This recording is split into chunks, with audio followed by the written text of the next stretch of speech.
And now a Portsmouth family is desperately trying to make its neighborhood safer for their daughter. She has autism and tends to dart into traffic on their busy street. The solution they want is not expensive, a road sign that would alert drivers. Investigative reporter Chris Horne is following their quest and discovered getting a simple sign is more complicated than you might think. Chris? Yeah, Nicole, the Goad family on Kirby Street says they need the road sign to protect their daughter, Erin. Raises a few questions, though. If you saw a sign that read, "Caution, autistic child," would you know what to do? And believe it or not, even a national advocate for autism says that sign could do more harm than good. She's got intelligence in her. I mean, she's got the capability of learning things, but her functionality is the 3 or 4-year-old. That's her understanding level. Catherine Goad talks about her sister, Erin, who has autism, her twin sister.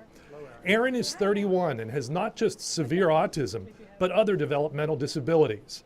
Erin's sister and mother say she doesn't understand the danger that lurks just a few feet away from her front step.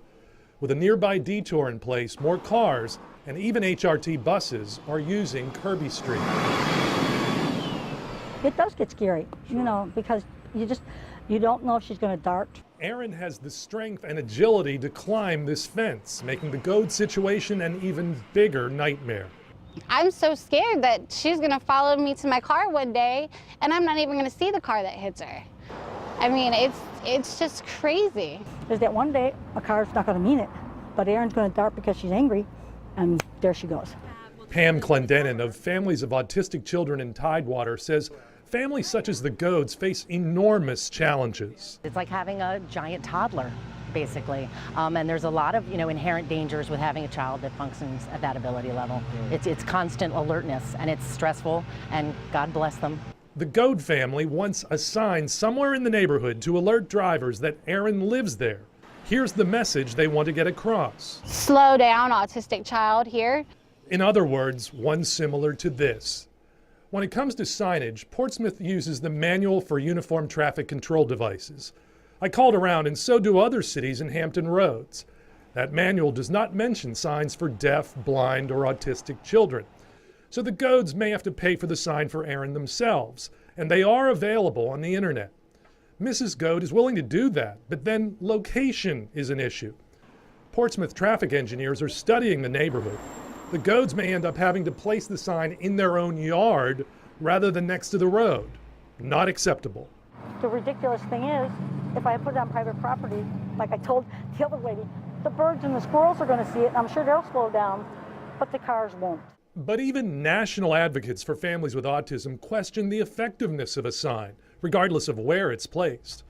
Chris Italia, editor of the national online magazine Autism Support Network, says, "Here's why it bothers me. It sends the wrong message about autism."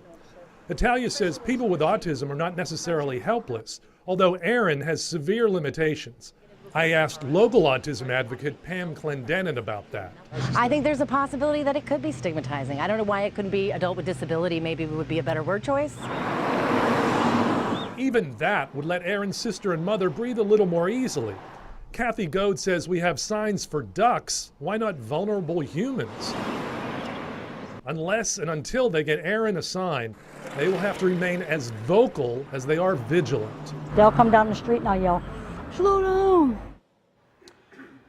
And here's the verdict from the city of Portsmouth. Unfortunately, not the one the Goad family was hoping for. A spokeswoman tells me traffic engineers recommend against the autism sign.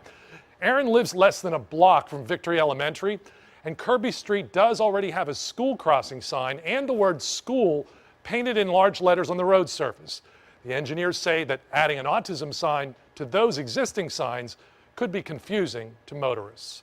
Chris Horne, 10 on your side.